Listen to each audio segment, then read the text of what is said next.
అవార్డులే వచ్చాయి నాకు కొంచెం. సో ఆ సెలబ్రేషన్ కూడా ఒకటి. వీటన్నిటి తర్వాత ఆయన ఈరోజు సాయంత్రం మంగళగిరిలో తమ పార్టీ ముఖ్య నేతలను కలుసుకోబోతున్నారు. ముఖ్య నేతలను కలుసుకోవడం ద్వారా ఒక హై టార్గెట్ ఏదో ఫిక్స్ చేస్తారు. హై టార్గెట్ ఏంటంటే ఇదివరకే సభ్యత్వం గురించి ఒకటి చెప్పున్నారు. రెండవది నియోజకవర్గాల విస్తరణ ఇది జరుగుతుందనేది ప్రస్తుతానికి వెనక్కిపోయింది. నియోజకవర్గాల విస్తరణ జరిగితే మనకు కూడా పెంచుకోవాలి మన భాగం అన్నారు. కానీ ఇప్పుడు అది వెనక్కిపోయింది. కానీ సర్ర అనేది ఒకటి వస్తూ ఉంది. సో ఈ నేపథ్యంలో జనసేన ఏమి వెనకబడలేదు.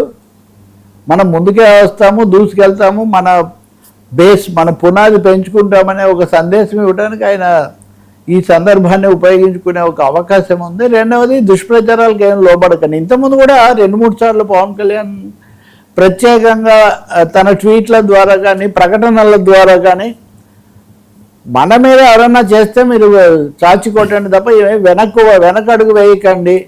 అలాగే అధికార ప్రతినిధులు మాట్లాడేవాళ్ళు వీళ్ళందరూ కూడా బాగా సంసిద్ధమై సూటిగా బలంగా వాదించండి అని 1-2 సార్లు చెప్తూ వచ్చారు. అది చెప్పడమే కాదు, దానికోసం తన క్లాసులు కూడా నిర్వహించారు. ఆ క్లాసులు అప్పుడు ఆయన లేరు. కానీ ఇప్పుడు బహుశా అవన్నీ ఈ విసురులకు విరుగుడు వేయటము. రెండవది రాజకీయంగా జనసేన బ్రహ్మాస్త్రం ఏంటో ఆయన ఈరోజు వెలికి తీస్తాడు. మూడోది బ్యాలెన్సింగ్ యాక్ట్ కూడా చేయాల్సి వస్తుంది. ఎందుకంటే మహానాడు జరగబోతుంది. మహానాడు ఇంకో 10 రోజుల్లో. ఇప్పుడు మహానాడు ఎలా జరగాలి, అది కూడా పొదుపు ప్రభావం ఎలా జరుగుతుందంటే బహిరంగ సభ వాయిదా వేసి మిగిలిన జరుపుదాము అని ఇట్లాంటి మాటలు కూడా వినిపిస్తున్నాయి. సో ఈ నేపథ్యంలో యాజ్ లోకేష్ రైజ్, లోకేష్ ఎదుగుదల అది అట్లా కనపడుతున్నప్పుడు అందరూ పవన్ కళ్యాణ్ చేస్తున్నప్పుడు తన నుంచి కూడా ఏదో బలమైన లోకేష్ పేరు తీసినా తెగిపోయినా అక్కడ సుహృద్భావం ఎట్లాగూ తప్పదు కాబట్టి ఆయన మెసేజ్ ఇస్తారు అని.